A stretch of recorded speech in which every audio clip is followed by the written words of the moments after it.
Ono što je vrlo bitno kada je sadnja krompira u pitanju je priprema gomolja, čemu se treba posvetiti pažnja, a upravo je to tema današnjeg videa. Ukoliko želite saznati sve o uzgoju krompira i ostalog povrća i voća, zapratite naš kanal i na vrijeme saznajte koji su to poslovi koji se trebaju obaviti u vrtu. Prvo što je bitno kod uzgoja krompira jeste obaviti postupak naklijavanja. To je biološka obrada sjemenskog gomolja sa kojim se postiže veći i kvalitetniji prinos. Ukoliko se za sadnju koriste naklijali gomolji, tada dolazi do bržeg i ravnomjernijeg nicanja. Procesom naklijavanja krompir brže dospijeva za berbu. Zatim ranije dolazi do zatvaranja sklopa, smanjuje se utjecaj korova, skraćuje se vegetacija i povećava prinos. Ovaj postupak obavlja se 35 do 45 dana prije sadnje u suhim, čistim i osvjetljenim prostorijama koje se mogu provjetravati. Proces naklijavanja gomolja krompira ubrzava razvoj mladih biljaka koje su nositelji budućeg uroda. Aktiviraju se biološki procesi koji potiču razvoj klice i korijenovog sustava. Cilj je da dobijemo snažne klice koje će omogućiti ranije vađenje uroda. To je posebno važno kod proizvodnje mladog krompira, jer što ranije stigne, to postiže veću cijenu. Naklijali krompir niče za 15 dana, a onaj koji nije naklijan tek za 30. Gomolji se tokom naklijavanja stavljaju u drvene ili plastične gajbe u kojima se čuvaju do sadnje. Nije dobro da stoje u vrećama jer bi prilikom vađenja sjemenskog krompira došlo do trganja i pucanja klica. Prednost sadnje naklijalih gomolja je to što brže i ravnomjernije niču. Biljka ima brži početni porast i razvoj korijenovog sustava, te su umanjene mogućnosti infekcije klice parazitima, uzročnicima plamenjače i drugih bolesti.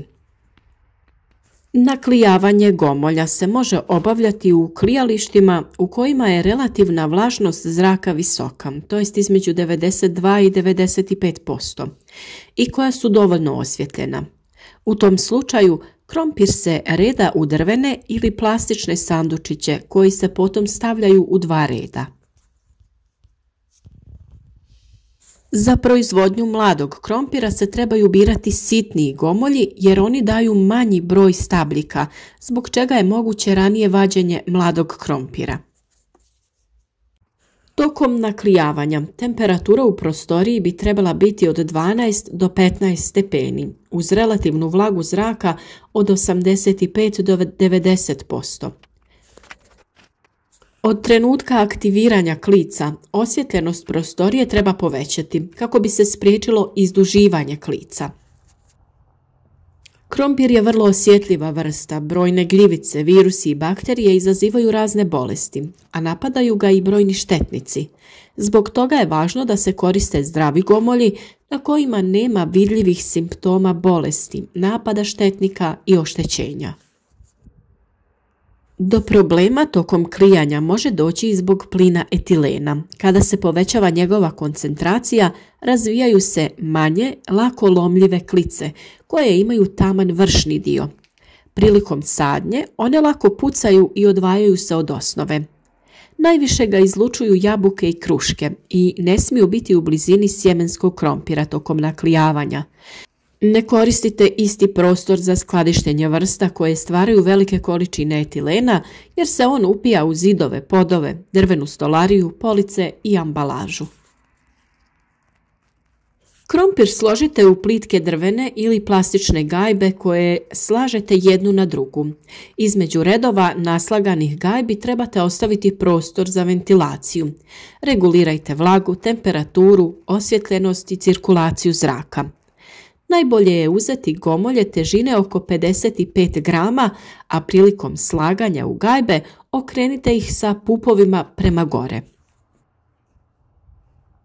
S obzirom da je u vrijeme kada se radi naklijavanje još uvijek dosta hladno, možete gajbe prekriti te tako osigurati toplotu i tamno okruženje.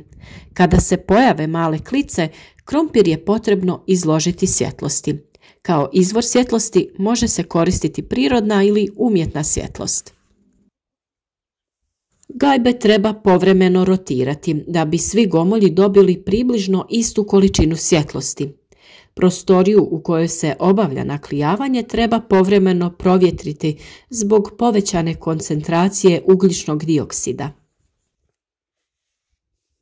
Važno je temperaturu, vlagu i jačinu svjetlosti mijenjati kako bi dobili zdrave klice, kao i okretati gomolje 1 do 2 puta tokom naklijavanja kako bi svaki gomolj bio podjednako izložen svjetlosti.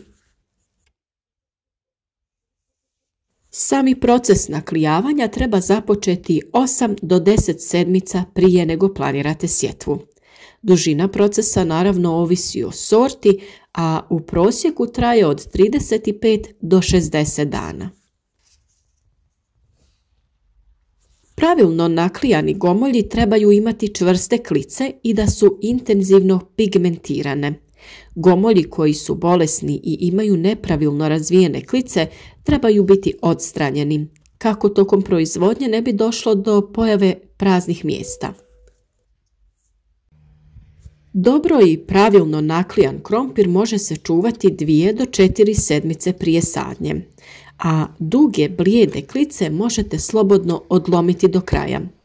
Za sadnju krompira automatskim sadilicama pogodno je koristiti gomolje sa tek aktiviranom klicom veličine od 2 do 4 mm, jer bi u protivnom došlo do odlamanja dugih klica.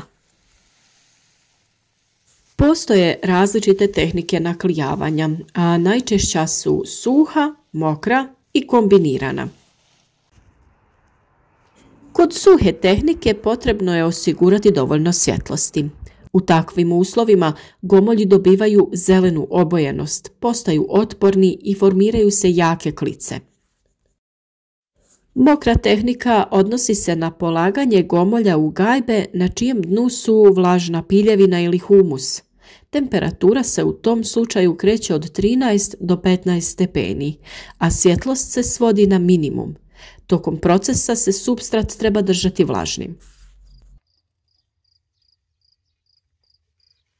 Kombinirana tehnika podrazumijeva da se u prvih 20 dana naklijavanje odvija na svjetlu, a posljednjih 10 dana stavljamo gomolje u vlažnu sredinu kako bi klice dobile jako korjenje.